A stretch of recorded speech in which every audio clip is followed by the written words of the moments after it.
Next topic is problems facing human capital formation in India. Human capital formation को करने में India में कौन कौन सी प्रॉब्लम्स को फेस करना पड़ रहा है। Number first is rising population. This is a very big problem in India. We are almost number 1 in population in the world after China, but the area of China is larger than us, so density of the population in India is number first position. So rising population की वजह से क्या होता है, जब ज़्यादा लोग होते हैं तो बेसिक नीड्स सबके हिस्से में कम आती हैं। Basic needs like housing, clothing, sanitation, medicines etcetera, education, power supply, तो these are the basic needs.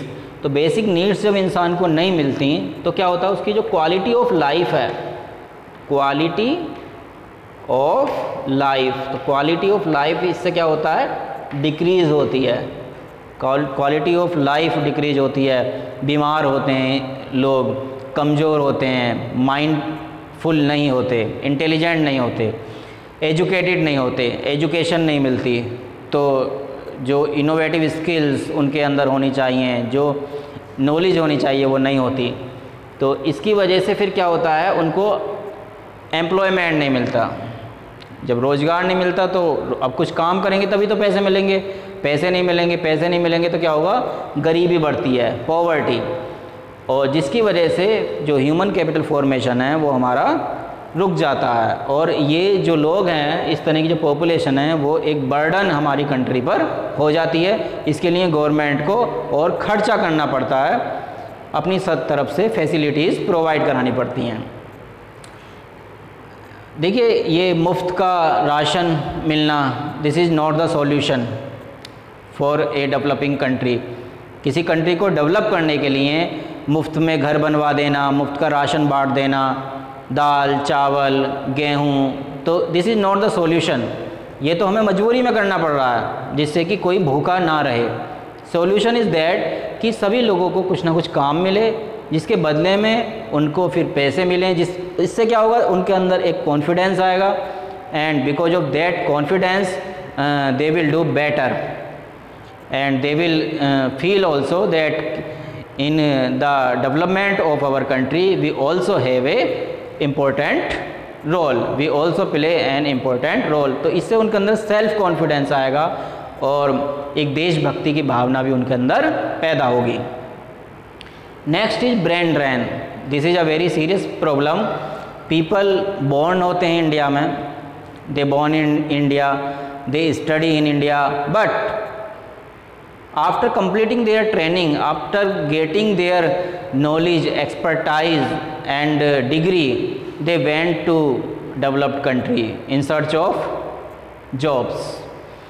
और वो सोचते हैं कि वहाँ विदेशों में जाकर वहाँ ज़्यादा पैसा मिलेगा, ज़्यादा ऐशो आराम मिलेगा, तो इसलिए वो अपने देश को छोड़कर बाहर चले जाते हैं। और इससे क्या होता है कि इन लोगों में जो जाने वाले लोग होते हैं वो वेल एजुकेटेड होते हैं, वेल ट्रेंड होते हैं, डॉक्टर्स होते हैं, इंजीनियर्स होते हैं, जबकि उनको इंडिया में भी अच्छा काम मिल सकता है, लेकिन वहाँ उन्हें ज़्यादा अच्छा लगता है अगर कुछ ज़्यादा पैसे मिल जाते हैं, तो इसलिए वो इंडिया में नहीं रहना चाहते। So this is called brain drain. इसकी वजह से देखिए, हमने जिन लोगों को तैयार किया, उनको अच्छे से हमने खिलाया, उनको उनकी देखभाल की, उनको यहाँ के लोगों ने पढ़ाया, लेकिन उनका कंट्रीब्यूशन क्या रहा, फिर रिटर्न क्या दिया उन्होंने अपने देश को। जहाँ पर अब वो काम करेंगे, अमेरिका में, ब्रिटेन में, ऑस्ट्रेलिया में, तो वहीं का तो डेवलपमेंट होगा। अगर कोई नई चीज़ खोज करते हैं, वो कोई इन्वेंशन करते हैं, तो कंट्री का किसका नाम होगा, अमेरिका का, इंडिया का तो होगा नहीं। लेकिन अगर लोग सोचें कि इंडिया का नाम हो गया, खुश हों, तो ये उनकी नासमझी है। बिकॉज अगर कोई देखिए इंसान इंडिया में रहकर डेवलपमेंट करता है, कोई यहाँ रहकर इन्वेंशन कर रहा है, तब हमें खुश होने की ज़रूरत है। अब अगर हम बात करें सत्या नडेला जो चेयरमैन है माइक्रोसॉफ्ट के, अगर वो सुंदर पिचई जो गूगल के CEO हैं, जिन्होंने क्रोम जो सॉफ्टवेयर है गूगल का, जो आज नंबर 1 ब्राउजिंग सॉफ्टवेयर है इंडिया में, not only in India, in the world. तो क्रोम को बनाने में Sundar Pichai play an important role.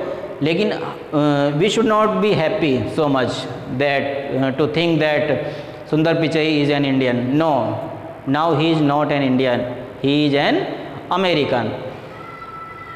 Next is deficient man power planning. देखिए हमारे यहाँ डिमांड एंड सप्लाई का जो रूल है उसको एजुकेशन में फॉलो नहीं किया गया है।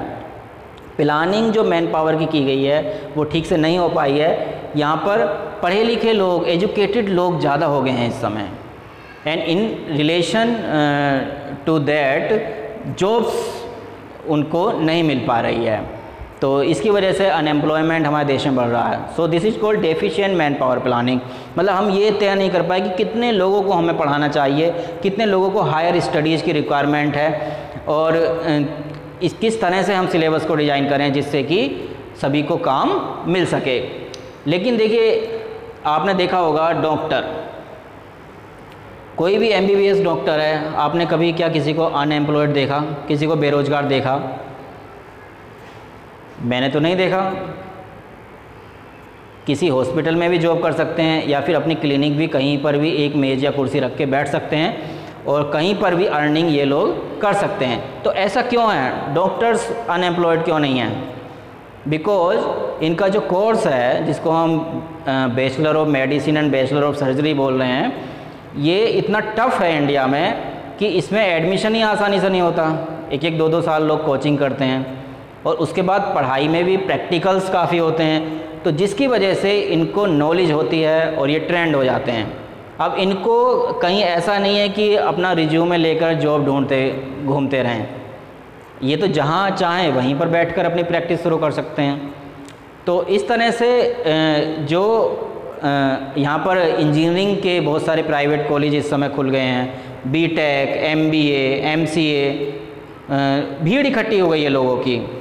तो इंजीनियर्स जो प्राइवेट कॉलेज से करे हुए, ज़्यादातर 80% लोग, उनको ठीक से अच्छा रोज़गार नहीं मिल पाता।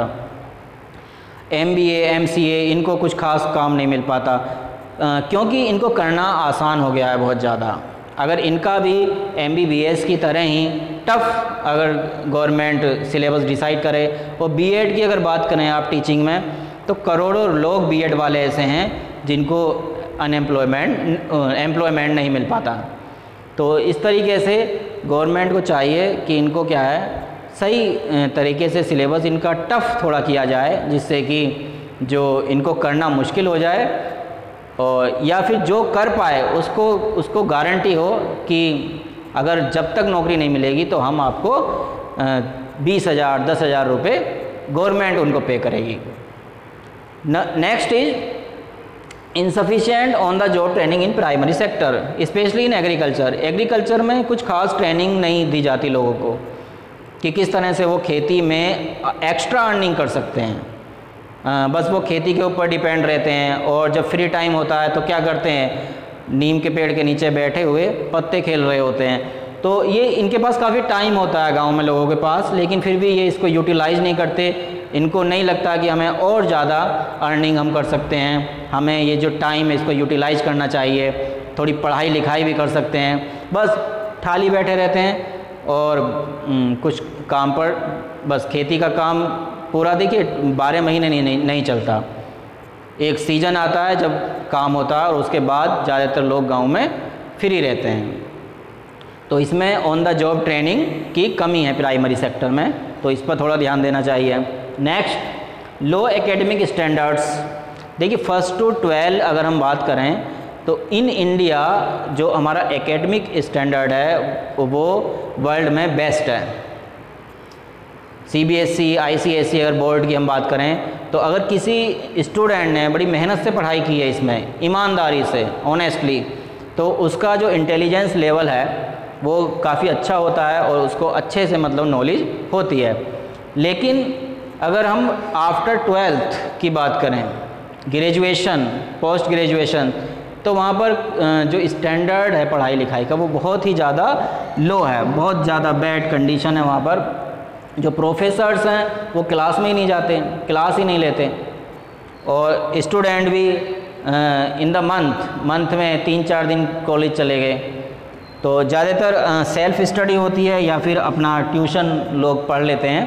तो इस पर थोड़ा सा गवर्नमेंट को थोड़ा फोकस करना चाहिए। और बहुत सारे जो प्राइवेट कॉलेज खुल गए हैं वहाँ तो टीचर्स ही नहीं हैं। गवर्नमेंट जो स्कूल हैं, जो कॉलेज हैं, वहाँ भी टीचर्स की कमी है। तो और प्रैक्टिकल्स तो कराए नहीं जाते बिल्कुल भी। तो ये ग्रेजुएशन और अंडर ग्रेजुएशन की जो हमारी इंडिया में कंडीशन है, और पीएचडी तो आप ऐसे समझिए कॉपी पेस्ट ओनली, बस किसी की थेसिस कहीं से चुरा ली, किसी की कहीं मोहर लगवा ली, हो गई पीएचडी। तो इस तरह से क्या है, ये जो करप्शन है एजुकेशन में, इसको दूर करना चाहिए। लोग कम पढ़ें लेकिन क्वालिटी हो एजुकेशन की, जिससे कि हमारा जो लो एकेडमिक स्टैंडर्ड का जो ये एक छाप हमारे ऊपर लगी हुई है, इंडिया की कोई भी यूनिवर्सिटी टॉप 100 यूनिवर्सिटी की रैंक में नहीं है वर्ल्ड की अगर हम बात करें। तो इसमें क्या है, हमें थोड़ा ध्यान देने की आवश्यकता है। तो these were the problems facing human capital formation in India.